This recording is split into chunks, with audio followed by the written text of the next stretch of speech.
Anyway, step one is to buy some rice. You should know that I only buy jasmine rice. Because, why eat regular rice if it doesn't even have any jasmine in it? So that's the kind of high standard that I hold my household to. But this recipe should work fine for ordinary white rice, I'm assuming. Parboiled or brown rice, you would definitely need to change some things. This is a recipe for white rice. So start with 2 cups of rice and 3 cups of water. I've already measured 3 cups of water into my 2-quart saucepan here. It's exactly 3 cups of water. That's important. You got to be really specific with the water. You don't have to be as specific with the rice, because rice does not evaporate, so it's not going anywhere. But the water is really particular. Like, really make it exactly 3 cups. And be as specific as possible with the rice. Use exactly 2 cups of rice. Do your best. That is exactly 2 cups right there, as far as I can see. Don't pay attention to that. That's a cat. So anyway, now let's turn on the stove. So now we're going to boil that 3 cups of water. And next what we're going to do is get some vegetable oil.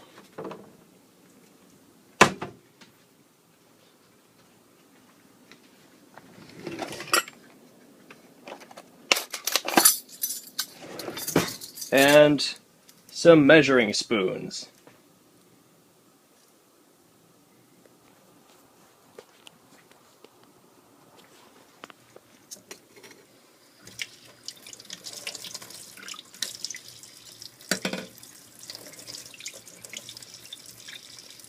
It's really hard to kind of hold the phone and do these other things at the same time. My wife was going to help me make this video, but she doesn't like helping me, ever.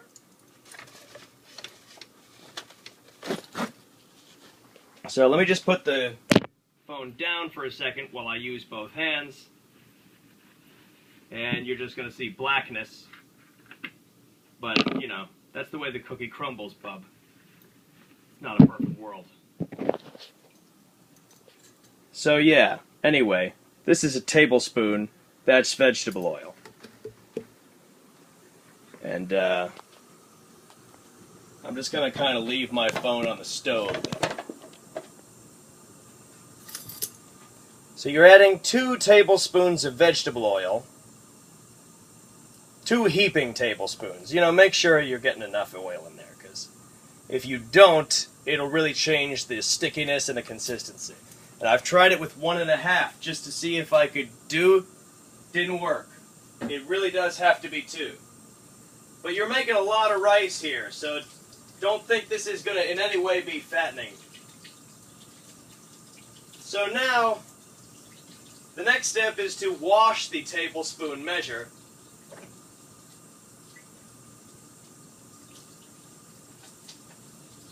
Which I'm doing now. Which is one of the reasons that I didn't turn the stove on until I had already measured out both the water and the rice. Is because I've got it timed perfectly to boil within the amount of time it takes for me to do this and wash the spoon after measuring the vegetable oil. It's all about timing. And you don't want a dirty measuring spoon. That's something you want to just wash right away and get it over with.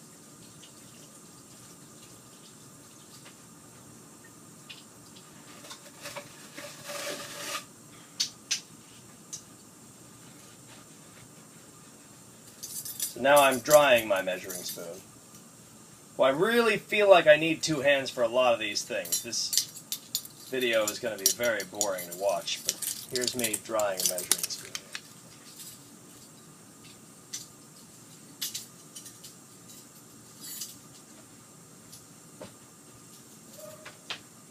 So the next thing that I do is add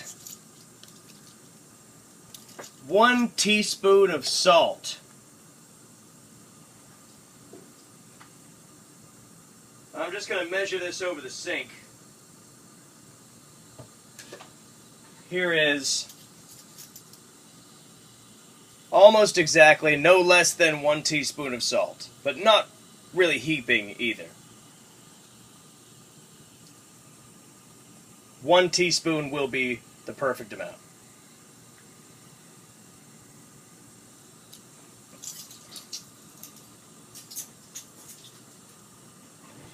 And now I put away my measuring spoons, and I put the cap back on the vegetable oil, and I put the salt away,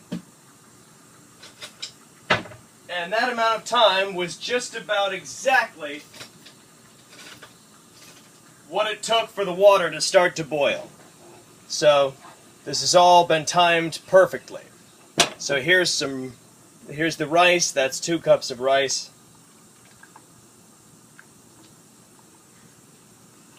And I'm seeing my water boil right now at this exact moment. So timing is everything.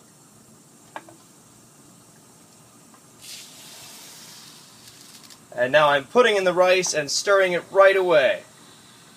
You don't want to give that rice even 3 seconds to start to form like a rice brick and harden into any kind of ricey shapes in there. You want to stir